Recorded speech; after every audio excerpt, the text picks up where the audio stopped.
क्या हमने gases exchange को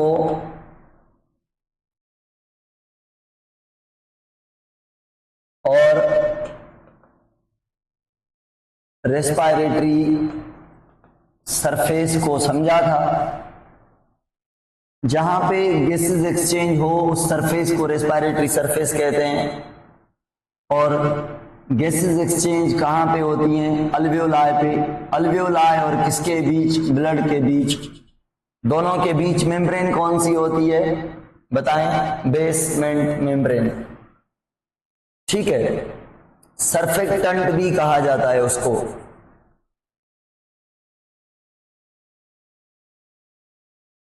सरफेक्टेंट। और क्या उसके बारे में गैसेस एक्सचेंज के अलावा हमने वेंटिलेशन को समझा था? वेंटिलेशन का मतलब है इनहेल एंड एक्सहेल। क्या इनहेल और एक्सहेल का जो पाथवे है वो सेम है? सेम पाथवे, जहां से सांस अंदर जाती है वहां से ही निकलती है। मुझे बताएं, क्या जो फेरेंस है कॉमन पाइप है, जीआईटी में भी यूज होता है, सांस लेने में भी यूज होता है, सांस निकालने में भी यूज होता है। क्या फेरेंस के और लैरेंस के बीच एक ओपनिंग है जिसको हम ग्लोटिस कहते हैं, जिसकी वजह से जो ऑक्सीजन है वो ग्लोटिस को क्रॉस करके लैरेंस में जाती है, या CO2 लैरेंस को ग्लोटिस से फेरेंस में लाती है? तो क्या मैं कहूं कि lungs capacity and lungs volume पढ़ाएं? वाह वाह, ये तो आखिरी टॉपिक है, ये तो आखिरी टॉपिक है बाबा। आज तो हम पढ़ेंगे inspiration and expiration, inhale and exhale का मैकेनिज्म एंड दिमाग का कंट्रोल ब्रीदिंग पे। उसके बाद लंग्स वॉल्यूम एंड कैपेसिटीज है जी। कल एकेडमी होगी और कल वो पढ़ेंगे lungs volume and capacities. The most मजेदार टिपिकल टेक्निकल लजीज चटपटी टॉपिक है जो आपने नाम लिया वो वाला। क्या मैं सवाल ही भूल गया, क्या पूछने वाला था? क्या मैंने गैसेस की ट्रांसपोर्ट भी समझाई? चले सुने भाई, तो आज जो हम पढ़ेंगे गैसेस की ट्रांसपोर्ट को डिटेल में तो नहीं समझाया था, इतना समझाया था कैसे होती है, इसके बाद होती है। तो let me start the topic of the day, that is ventilation, mechanism of respiration. Mechanism of respiration. अच्छा, अगर मैं आपसे पूछूं सवाल, क्या मैंने आपको समझाया था या क्या आप समझ गए थे कि ब्रोंकस प्राइमरी से सेकेंडरी निकलते हैं और राइट साइड 3 निकलते हैं, लेफ्ट 2 निकलते हैं, और प्राइमरी से सेकेंडरी से टर्शरी से क्वार्टरनरी, फिर ब्रोंकियोल प्राइमरी, फिर सेकेंडरी, फिर टर्शरी, फिर क्वार्टरनरी, उनके ऊपर अल्वेओलर डक्ट के ऊपर अल्वेओलाई लगे होते हैं। ये सबको पता है। और ये भी पता है कि इतने ब्रांचेस क्यों? क्योंकि ज्यादा अल्वेओलाई लगाने के लिए अल्वेओलाई लाइक लीफ, पत्ते, और ब्रोंकस सेकेंडरी ब्रोंकस ब्रोंकियोल और अल्वेओलर डक्ट लाइक ब्रांचेस। तो ब्रांचेस जितनी ज्यादा होंगी उतने पत्ते ज्यादा लगेंगे। तो ब्रोंकस ब्रोंकियोल एंड अल्वेओलर डक्ट जितनी ज्यादा होंगी उतने अल्वेओलाई ज्यादा लगेंगे। ओके, तो भाई बस ठीक है, आज इसी टॉपिक पर है। अच्छा, एक और बात, अल्वेओलाई के ऊपर जो हमने सरफेक्टेंट का किस्सा, बेसमेंट मेम्ब्रेन का किस्सा पढ़ा, उसमें लिपिड्स पॉलीसेक्राइड्स ज्यादा हैं, चिपकीली नेचर का है वो। क्या मैं कहूं अगर अल्वेओलाई को तोड़ दें, अगर अल्वेओलाई को तोड़ दें तो अल्वेओलाई को तोड़ने के बाद पैथोजन ब्लड में आसानी से जा सकते हैं, बट जो सरफेक्टेंट है वो चिपकेली नेचर की वजह से पैथोजन को चिपका देगा। इससे ये होगा सर्फेक्टेंट एक बैरियर है जिससे पैथोजन नहीं जा सकते इनटू द ब्लड, तो क्या सर्फेक्टेंट को भी एज इम्यूनिटी मान लें हम?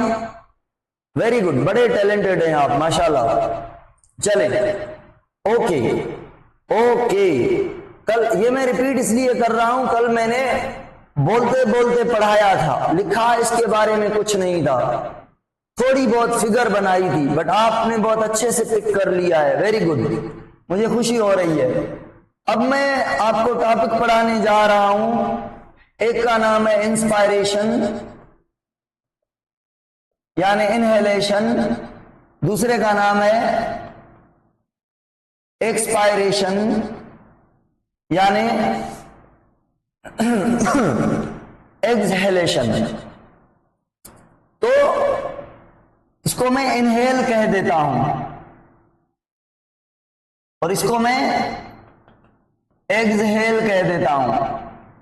मैंने एक बात बताई थी आपको कि प्लास्टिक का बाल हो मेरे हाथ में, रबर वाला,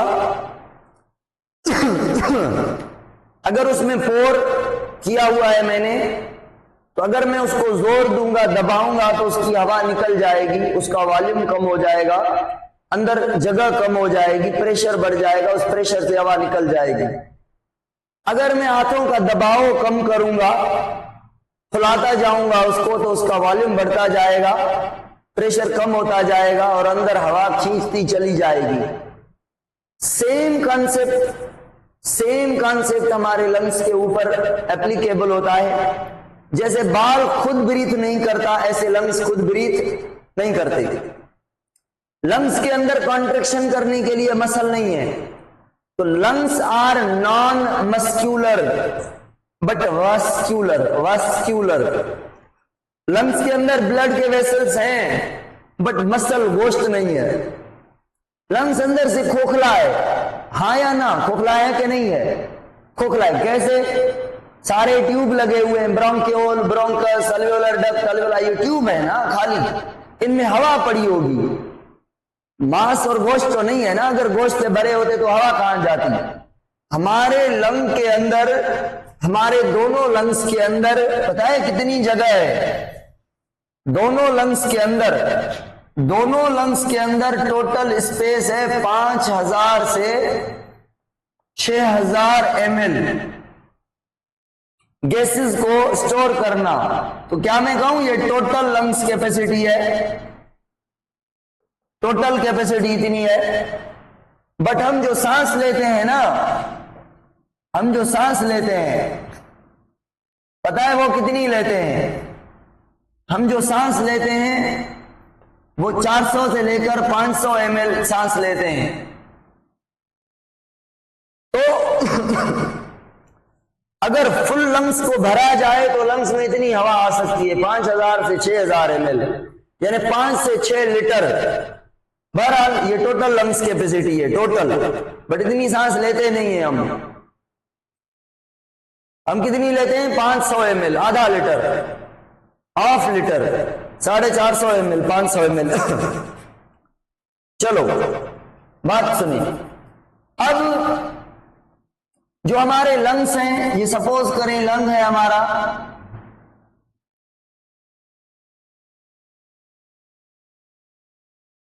ये हमारे लंग्स हैं, ये ब्रोंकस जा रहा है लंग्स के अंदर, सपोज करें।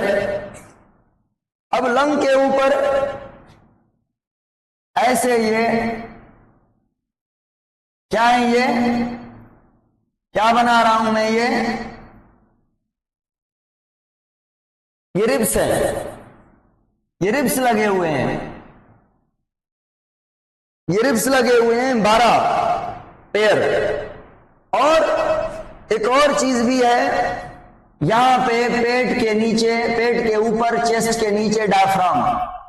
तो ये डी स्टैंड फॉर डायफ्राम, ये आर स्टैंड फॉर रिब्स। ये भी मसल का है और इन रिब्स पे भी मसल अटैच है, रिब्स पे भी मसल अटैच है।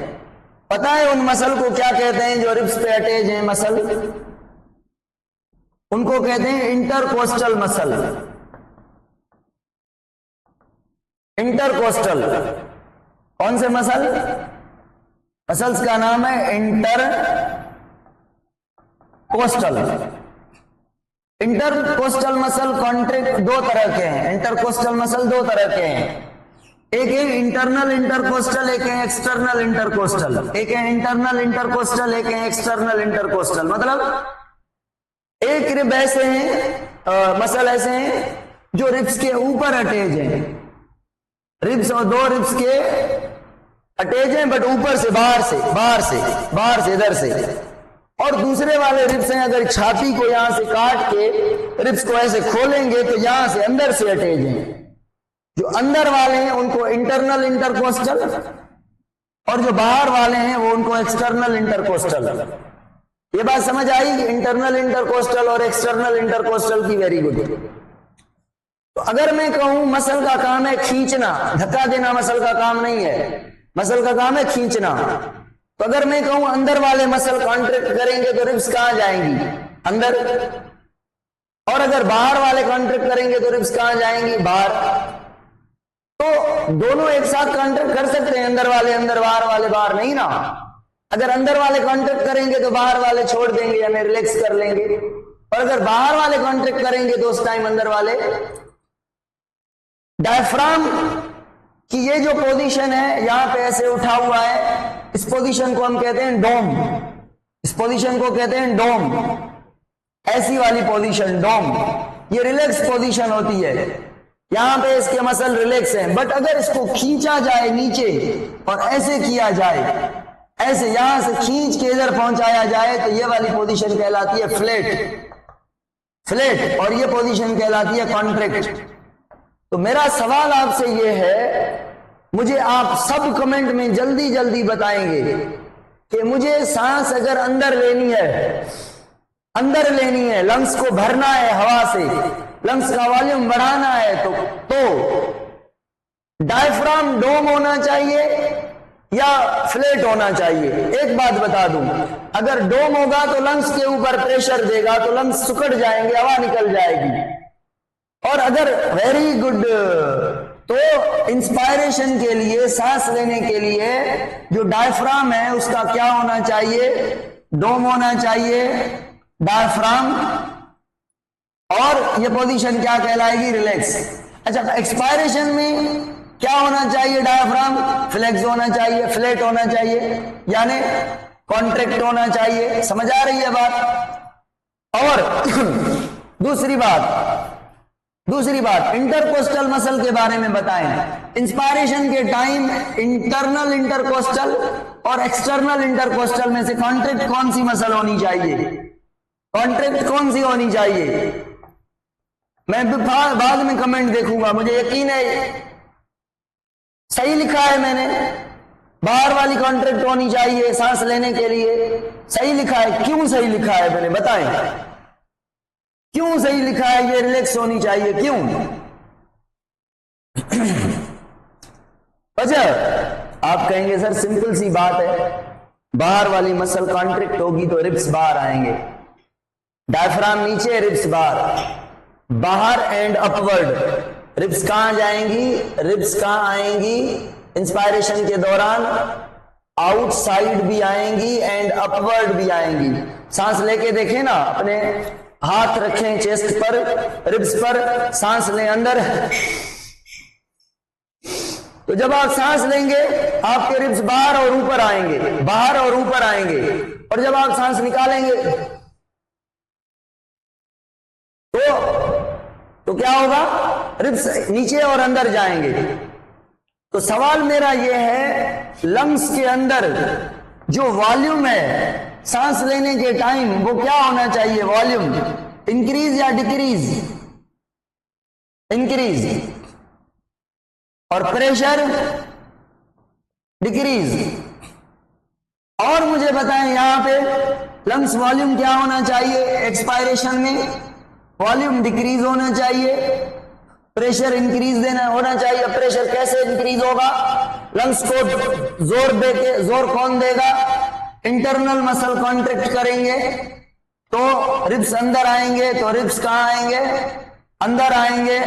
तो किसके ऊपर जोर देंगे? जाके रिब्स अंदर जाएंगे तो किसको जोर देंगे? दबाएंगे। जैसे मैंने बाल को दबाया, ऐसे मसल रिब्स लंग्स को दबाएंगी तो लंग्स सिकुड़ जाएंगे तो हवा उनकी निकल जाएगी। एक्सटर्नल मसल रिलैक्स रहेंगे, ठीक हो गया।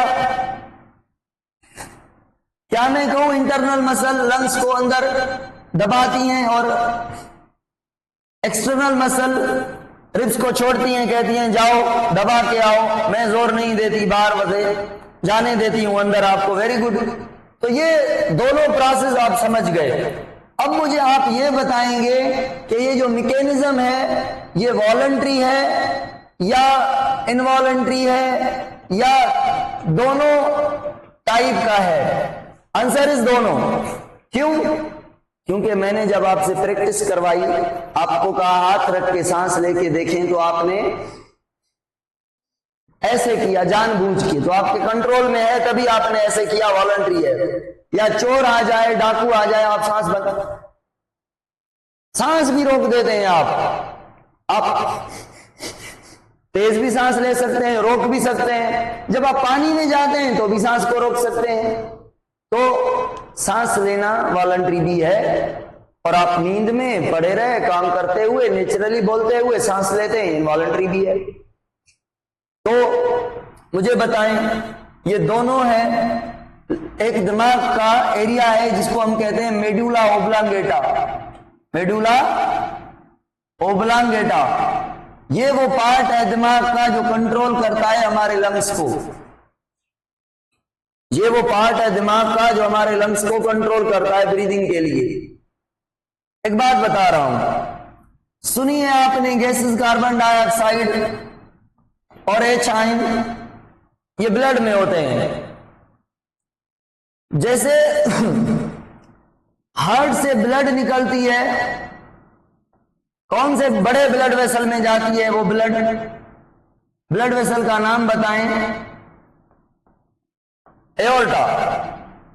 एओर्टा का जो आर्क है ना, आर्क मतलब ये वाली गोलाई जो है, वहां पे जो आपको याद है कैरोटिड ब्लड वेसल है, कैरोटिड है ना। एओर्टिक आर्क में और कैरोटिड ब्लड वेसल में रिसेप्टर लगे हुए हैं। क्या लगे हुए हैं? रिसेप्टर लगे हुए हैं। किसको सेंस करने के लिए? इसको और इसको सेंस करने के लिए। तो अगर हार्ट से ब्लड निकलेगी पंप होके, तो अगर जितने CO2 ज्यादा होंगे वो कैरोटिड बॉडीज को और एओर्टिक रिसेप्टर को, रिसेप्टर कहां है? कैरोटिड रिसेप्टर को कैरोटिड बॉडीज कहा जाता है। आर्क के रिसेप्टर को एओर्टिक आर्क रिसेप्टर कहा जाता है। दोनों जगहों पे रिसेप्टर है, हाइड्रोजन को सेंस और CO2 को सेंस करने के लिए। दोनों ये रिसेप्टर सेंस करते हैं। क्या मैं कहूं कि अगर ब्लड में CO2 ज्यादा होगा, इसका मतलब है ऑक्सीजन कम है। अगर CO2 कम है, इसका मतलब है ऑक्सीजन सही है, ज्यादा है। समझ आ रही है ना? तो अगर CO2 बढ़ गया तो ये CO2 का मैसेज रिसेप्टर से किसको भेजा जाएगा? मेडुला ओब्लांगेटा को भेजा जाएगा कि भैया CO2 ब्लड में अभी तक ज्यादा है। तो मेडुला ओब्लांगेटा किसको हुक्म देगा CO2 को निकालने के लिए? ऑप्शन ए लंग्स को, या रिब्स को, या लंग्स के मसल और डायफ्राम को, या इंटरकोस्टल मसल एंड डायफ्राम को। बी, सी या बोथ, इनमें से कोई, ये दो या ए, सी, क्या? आंसर ये इज करेक्ट। नहीं, क्यों करेक्ट है ये? भाई रिब्स तो ठीक है, लंग्स को सांस देने में काम आते हैं, पर रिब्स को भी कौन चलाता है? Muscle, diaphragm.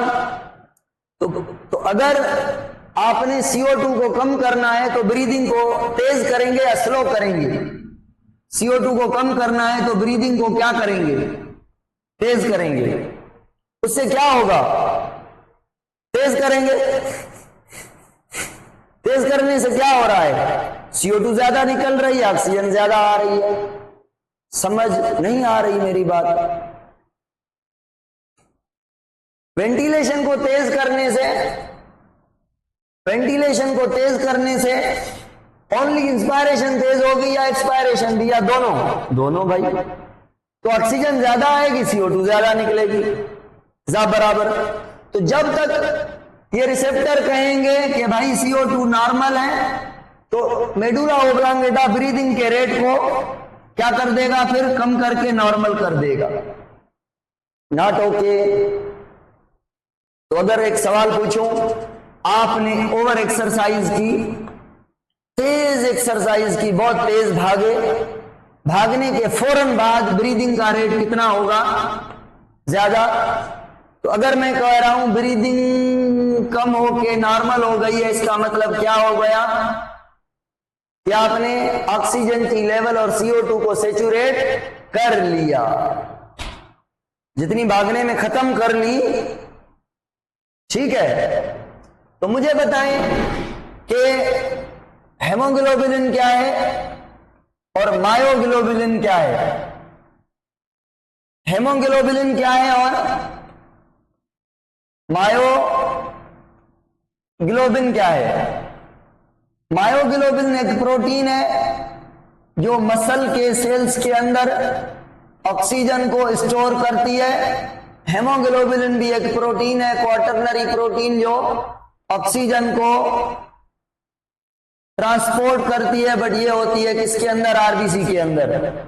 वो मसल के अंदर या आरबीसी के अंदर? हेमोग्लोबिन में 2 अल्फा 2 बीटा प्रोटीन से चैन होती हैं और उनके साथ आयरन लगा होता है। हर एक के साथ 4 आयरन के मॉलिक्यूल होते हैं। 4 ऑक्सीजन को ट्रांसपोर्ट करती है ये, 4 ऑक्सीजन को, और ये 1 ऑक्सीजन को स्टोर करती है। 2 अल्फा है, 2 बीटा है। अल्फा में 141 अमाइनो एसिड, 100 कितने 140 होते हैं। 140 काउंट कर लेना, 574 अमाइनो एसिड होते हैं टोटल। जो बीटा है उसके अंदर जो 6 नंबर का अमाइनो एसिड है, इसको हम ग्लूटामिक एसिड कहते हैं। और ये जो ग्लूटामिक एसिड होता है, यही अमाइनो एसिड इंपॉर्टेंट होता है, ऑक्सीजन को भी कैरी करता है और आरबीसी को शेप भी देता है। कभी कभार लोगों के अंदर सारी प्रोटीन सही होती है, दोनों अल्फा सही, दोनों बीटा के सही, ओनली बीटा के अंदर छठा अमाइनो एसिड ग्लूटामिक एसिड नहीं, चेंज हो जाता है, वेलाइन लग जाता है। तो वेलाइन की जगह से ना होने की, वेलाइन के होने से, ग्लूटामिक एसिड के ना होने से, ना वेलाइन ऑक्सीजन को कैरी कर पाता है, ना आरबीसी को शेप दे पाता है। पता है, अगर मैं कहूं कि मैंने ये एक वायर ली है हाथ में, इसको मैंने ऐसे गोल किया, और ये गोल क्यों खड़ी हुई है? मेरे हाथ के पकड़ने की वजह से। अगर मैं इससे हाथ छोड़ूं तो ये ऐसे गोल रहेगी, ऐसे गोल रहेगी। तो कौन सा फोर्स है जो इसको गोल करके पकड़ा हुआ है जिसने मेरा हाथ?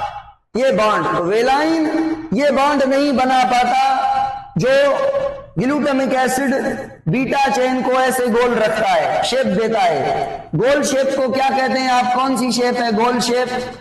Globular shape. तो ग्लोब्यूलर शेप को मेंटेन करता है कौन? Glutamic acid. जब ग्लूटामिक एसिड नहीं होता तो आरबीसी के अंदर जो बीटा चेन है वो ऐसी हो जाती है, ऐसी सीधी, ऐसी सीधी।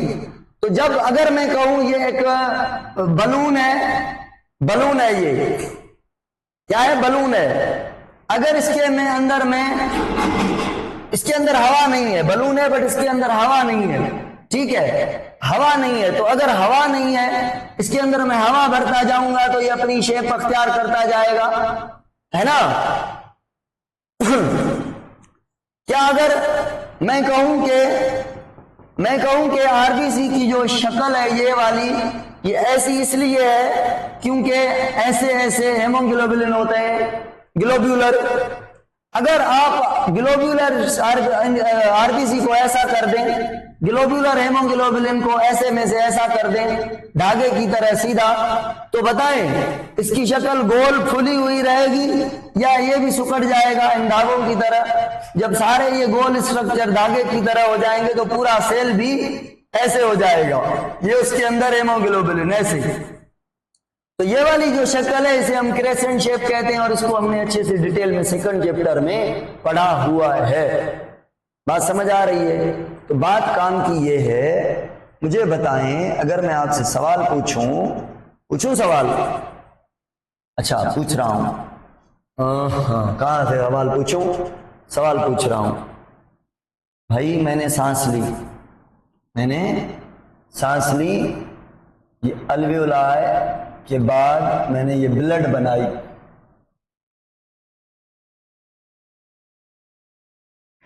ये ब्लड के अंदर ये ऑक्सीजन, ये आरबीसी के अंदर ये हेमोग्लोबिन।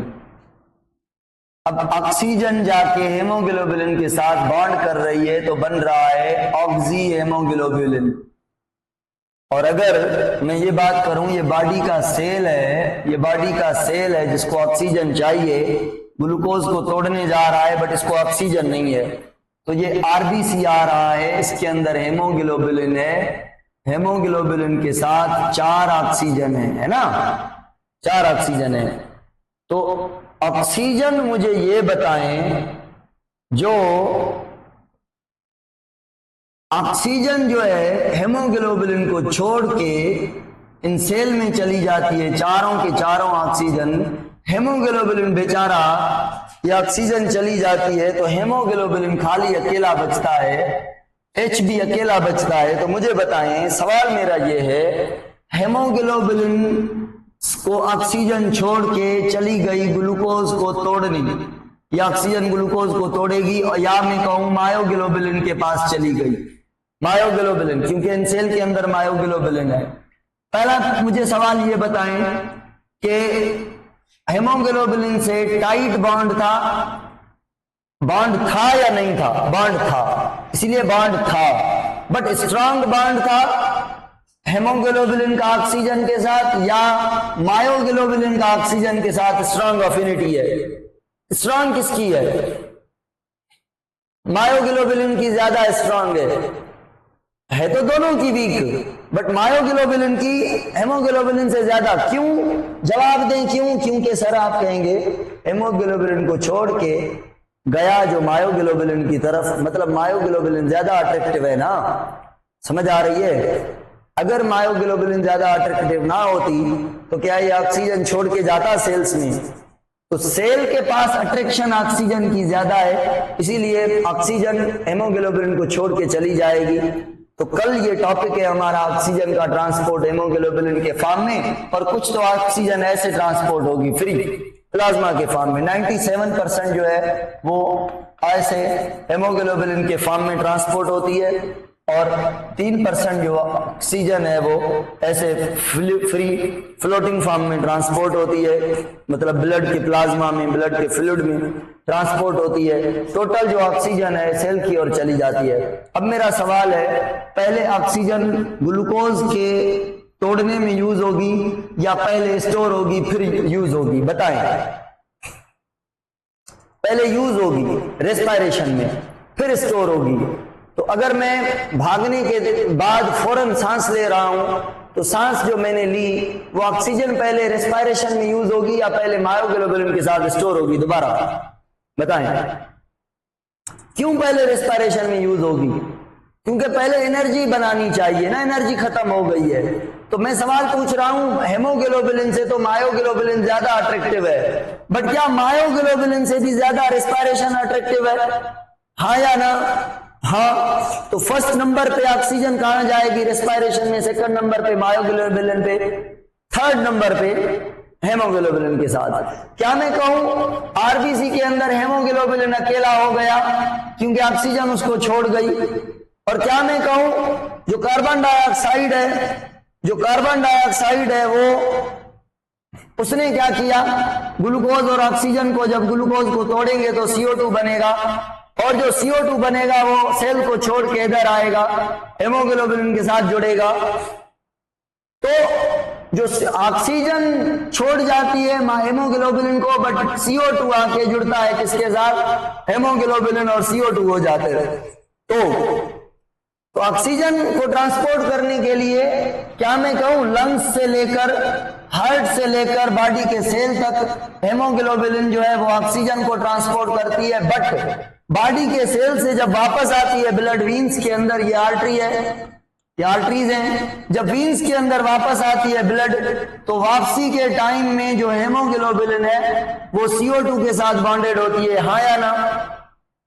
तो क्या मैं कहूं, जब CO2 आएंगे लंग्स के अंदर, जब CO2 Hb और CO2 आएंगे लंग्स के अंदर, तो Hb को CO2 भी छोड़ के चला जाएगा लंग्स के अंदर, लंग्स के अल्वेओलाई में चला जाएगा, और अल्वेओलाई से वो CO2 क्या हो जाएगा, एक्सहेल हो जाएगा बाहर, हाँ या ना? तो सवाल मेरा ये, कार्बोक्सी हेमोग्लोबिन कहां बनेगा और कहां टूटेगा और कहां ट्रांसपोर्ट होगा, और ऑक्सी हेमोग्लोबिन कहां बनेगा, कहां टूटेगा? आप कहेंगे सर लंग्स के अंदर अल्वेओलाई से जैसे ऑक्सीजन आएगी तो आरबीसी के अंदर कार्बोक्सी हेमोग्लोबिन प्रोड्यूस होगा, आरबीसी के अंदर, और आर्टरी के थ्रू ट्रांसपोर्ट होगा और सेल तक ट्रांसपोर्ट होगा। सेल के पास ऑक्सीजन जाने के लिए हेमोग्लोबिन से साथ तोड़ देगी और वहां से CO2 जोड़ देगा, कार्बोक्सी हेमोग्लोबिन जो है कैपिलरी में बनेगा और वीन में ट्रांसपोर्ट होगा कार्बोक्सी हेमोग्लोबिन, और लंग्स के अंदर आके फिर दोबारा टूट जाएगा कार्बोक्सी हेमोग्लोबिन। समझ आ रही है? यहाँ पे कार्बोक्सी हेमोग्लोबिन बना, कार्बोक्सी हेमोग्लोबिन ट्रांसपोर्ट हुआ, कार्बोक्सी हेमोग्लोबिन टूट गया, कार्बन डाइऑक्साइड एक्सहेल हो गई। समझ आ रही है? क्या ये किस्सा सही है?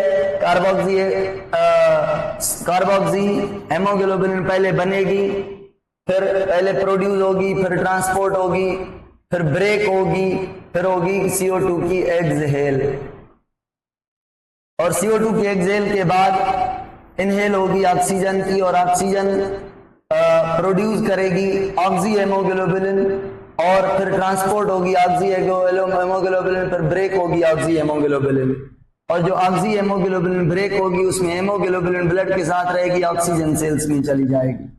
सबको समझ आया? नहीं समझ आया? चलें भाई, एक और बात, ये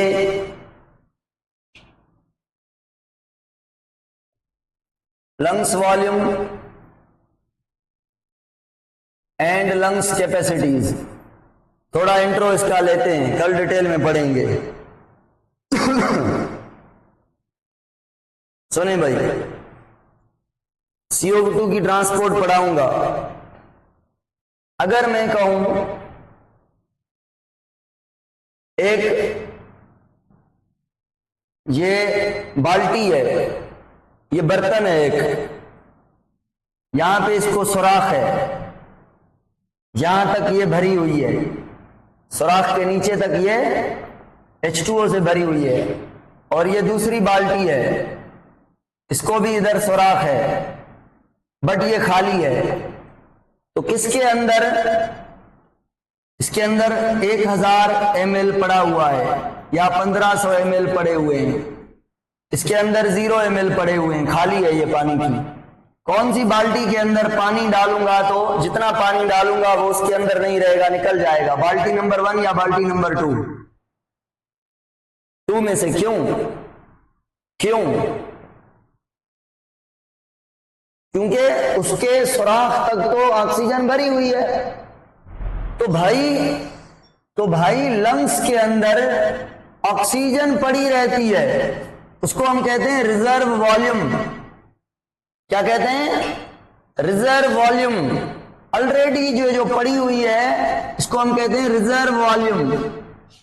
अब इस रिजर्व वॉल्यूम ये क्यों पड़ी रहती है लंग्स से? पहले तो क्या आप हाँ करेंगे? पहले तो सर आप इसलिए कहेंगे सर इसलिए ये रिजर्व वॉल्यूम होता है, जैसे नई सांस लें तो वो लंग्स में स्टोर ना हो और डायरेक्ट चली जाए, किधर? ब्लड में चली जाए, इसलिए रिजर्व वॉल्यूम का होना जरूरी है। हाँ या ना? हाँ या ना? बड़ी ताकत वाला कॉन्सेप्ट है, हाँ तो करें। Very good. ये आपको समझ आ गया, बड़ी बात है। बस बाल्टी का कमाल है, बाल्टी ने समझाया। तो आपके लंग्स 1 बाल्टी की तरह नहीं है, बाल्टी नंबर 2 की तरह है। क्यों? क्योंकि जो ऑक्सीजन हम लें वो ब्लड में चली जाए। अगर ऑलरेडी ऑक्सीजन नहीं पड़ी रहेगी तो पहले तो लंग्स की खाली जगह भरेगी ना। क्यों ऐसा कह रहा हूं भाई? लंग अल्वियोलाई से ऑक्सीजन जाती है ब्लड में थ्रू कौन सा सिस्टम? डिफ्यूजन। तो डिफ्यूजन कैसे होता है? अगर मेरे लंग्स में 50% है और ब्लड में 50% है तो जाएगी नहीं ना।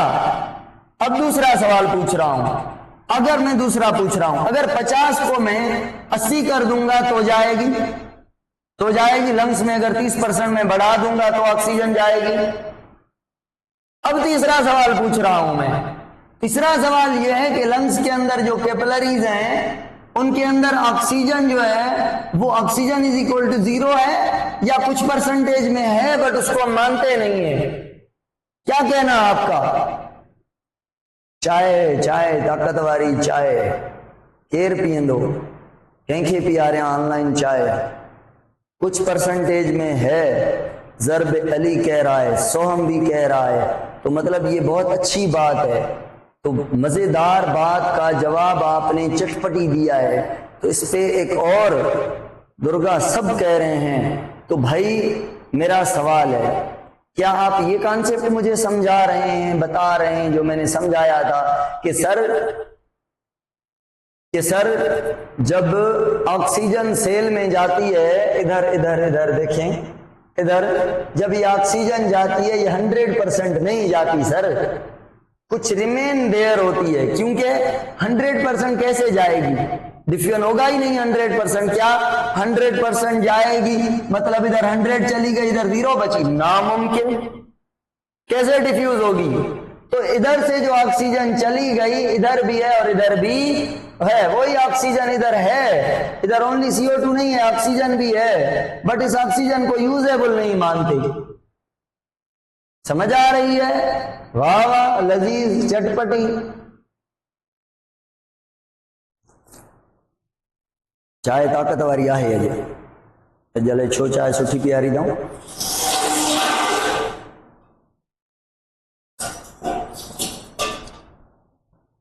हा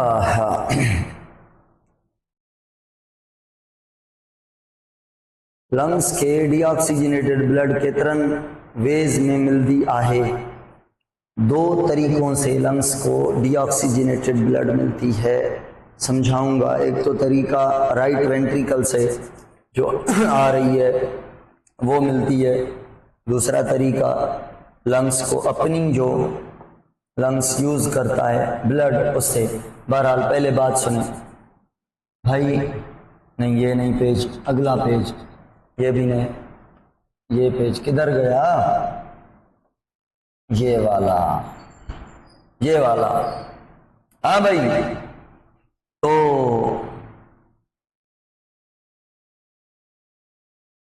ये 1000 ml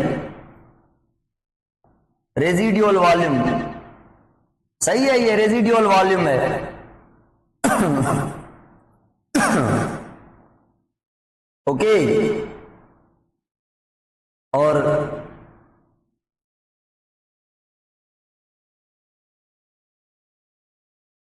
expiratory reserve volume, expiratory reserved volume, ये एक वॉल्यूम है जिसको हम कहते हैं एक्सपायरेटरी। समझाऊंगा कि ये क्या है। और ये इंस्पायरेटरी रिजर्व वॉल्यूम, ये भी समझाऊंगा कि क्या है। अगर मैं इसको एक्सपायरेटरी रिजर्व वॉल्यूम को 1200 से 1500 मान लूं तो 1000 ये 1500 ये दोनों को मिला के मैं 2500 कह दूं।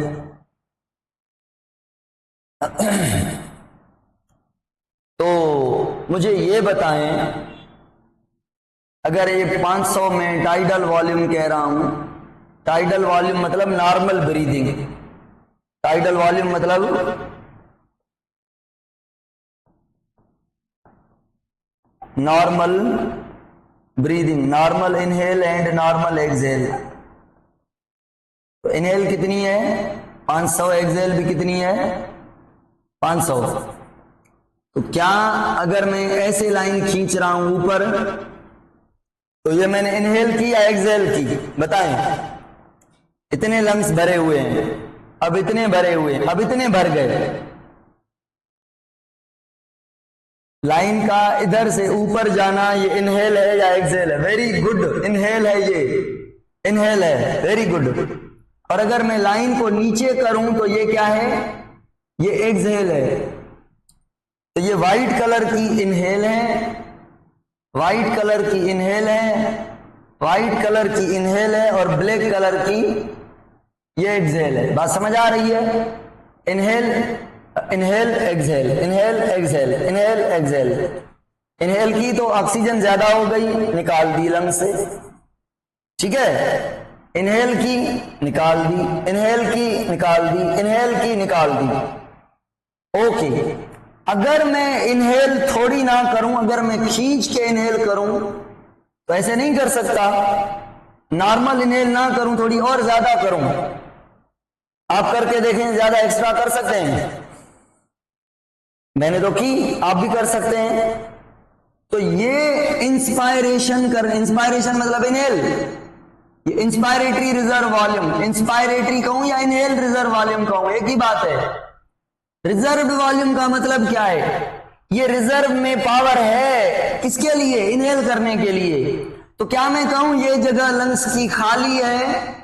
अगर आप तेज इनहेल करें तो कर सकते हैं, खींच के इनहेल करें तो कर सकते हैं। अगर आप वॉलंटरी तेज गैस इनहेल करें तो कर सकते हैं। तो क्या मैं कहूं ये नॉर्मल इनहेल है, यहां से लेकर यहां तक ये normal inhale, normal inhale, normal inhale, ये खींच के इनहेल।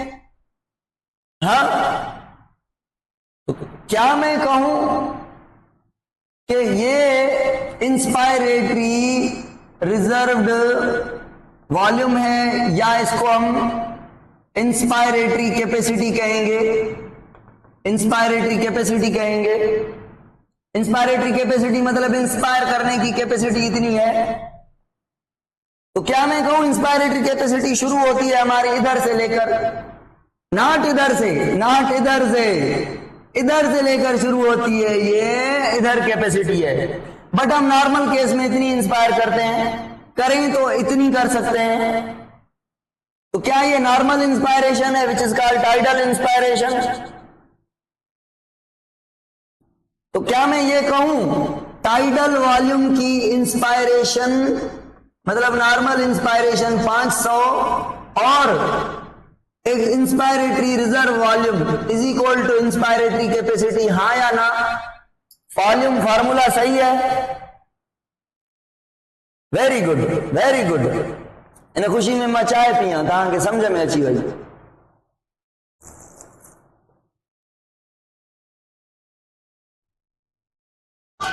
बाबा कसम ते होशियार हो, ॿुधो, ॾाढा होशियार हो, माशाअल्लाह। अकुल ॾिनो अथव अल्लाह साईं। अॼु घर वेठा हो न, शायदि अकुल खणी वेठा हो। वरी अकेडमी ते वरी रखी ईंदा हो, भले घर वारा वठी छॾींदा था, भले छा। मूंखे ईअं लॻे थो, थोड़ो थोड़ो शक थिए थो। हा वाह वाह, बहरहाल मोटी अचो। सवलो ना आहे छा? हाणे हाणे ॿुधाइजो।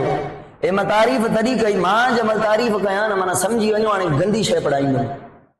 मां जंहिंमहिल तारीफ़ कयां पोइ तव्हांजी ख़बर पवंदी। हाणे ॿुधाइजो मूंखे, हा कजो त तव्हांखे मां सम्झाईंदुमि। अलाह करे हा कयो, पोइ त मां ख़ुशि थींदुमि। पर मूंखे लॻे ॾुखी थी आहे, मैं कलर चेंज कर रहा हूं इसीलिए। चलें भाई, ये मैंने क्या किया? इनहेल किया, एक्सहेल की, ये ब्लैक एक्सहेल की। तो क्या मैं खींच के ज्यादा एक्सहेल नहीं कर सकता? थोड़ी ज्यादा। फुल एक्सहेल आप नहीं कर सकते, इधर तक एक्सहेल नहीं कर सकते, क्योंकि रेजिडुअल वॉल्यूम ऐसा वॉल्यूम है जिसको आप नहीं निकाल सकते।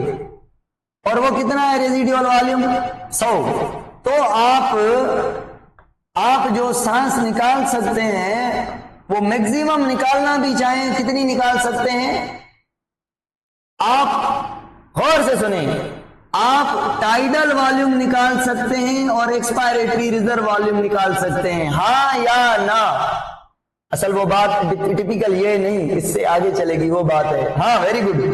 तो क्या मैं कहूं, ये आपकी एक्सपायरेटरी कैपेसिटी हो गई, एक्सपायरेटरी कैपेसिटी हो गई कि आप ये भी एक्सपायर कर सकते हैं, ये तो नॉर्मल करते हैं, बट ये भी एक्सपायर कर सकते हैं। तो जो टाइडल वॉल्यूम की एक्सपायरेशन है वो which is 500 and expiratory reserve volume ये इज इक्वल टू एक्सपायरेटरी क्या कैपेसिटी। क्या इसमें आप एक्सपायरेटरी कैपेसिटी में रेजिडुअल वॉल्यूम भी ऐड करेंगे? रेजिडुअल वॉल्यूम भी ऐड करेंगे? नहीं, नहीं निकाल सकते वो आप। लंग्स बिल्कुल खाली हो ही नहीं सकते, क्योंकि अगर बिल्कुल खाली हो जाएं तो लंग्स की दोनों मेम्ब्रेन आपस में चिपक जाएं, कोलैप्स हो जाएं लंग्स। वेरी गुड बिलाल भाई। अब मजेदार बात, अब अगर आपने एक लंबी सांस ली यहां से लेकर यहां तक, अगर आप लंबी सांस अब यहां से इनहेल करना शुरू करें, यहां से इनहेल करना, इतनी सांस लें, कितनी सांस लें? फुल कार्बन डाइऑक्साइड को निकाल के, एक्सपायरेटरी रिजर्व वॉल्यूम भी निकाल के फिर सांस लेंगे, तो ये मैक्सिमम सांस आप इतनी ले सकते हैं, इससे बड़ी सांस आप नहीं ले सकते, हाँ या ना? This is called vital capacity. Vital capacity क्या है? एक्सपायरेटरी रिजर्व वॉल्यूम प्लस में टाइडल वॉल्यूम प्लस में इंस्पायरेटरी रिजर्व वॉल्यूम, जब तीनों को यूज करेंगे तो ये फुल कैपेसिटी है टाइडल वॉल्यूम की। और अगर इनको प्लस करेंगे रेजिडुअल वॉल्यूम के साथ तो बन जाएगा total lungs capacity. Total lungs capacity, हाँ या ना? Total lungs capacity. तो टोटल लंग्स कैपेसिटी में क्या आएगा? टोटल लंग्स कैपेसिटी में ये आएगा residual volume, expiratory reserve volume,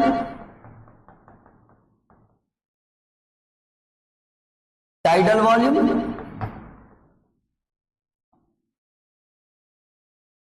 inspiratory reserve volume, ये टोटल लंग्स कैपेसिटी हो गई।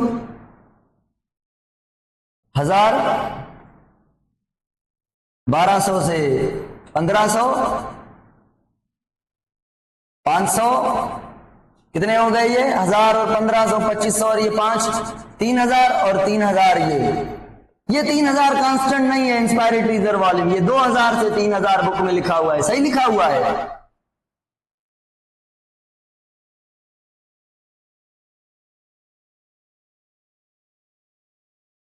आर यू समझिंग? वाह वाह वाह वाह वाह।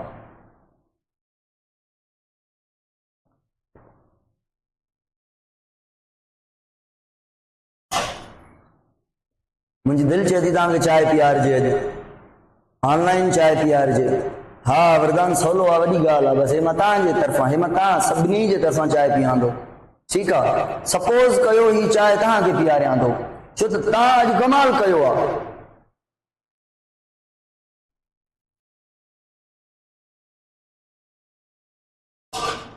मां सोचो ही न हुयुमि तव्हांखे एॾो सम्झ में ईंदो। हाँ भाई, नेक्स्ट लेक्चर होगा। वरदान हे मां तव्हांजे करे पियां थो न मुंहिंजा गुॾा, हे माना मां पियां थो माना तव्हां पियो था, छो फ़र्क़ु आहे? छा आहे फ़र्क़ु? छा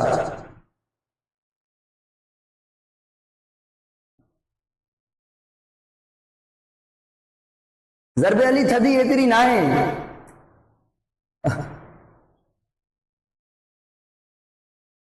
साॻी ॻाल्हि आहे। टपाल मेज़बान, मुंहिंजे ख़्याल में इन ख़ुशी में तव्हांखे छुटी ॾियणु घुरिजे। छुट्टी ना, सॉरी, ब्रेक ब्रेक ब्रेक ॾियणु घुरिजे। Okay, drink water, be hydrated, we are tired. If you are tired then you need some break. Then we will start the next lecture, that will be the lecture of chemistry, and then finally Sir Ali Murad Sahab will conduct the second physics class, inshallah. Wishing you very all the best. Thank you for today. Inshallah we will discuss tomorrow.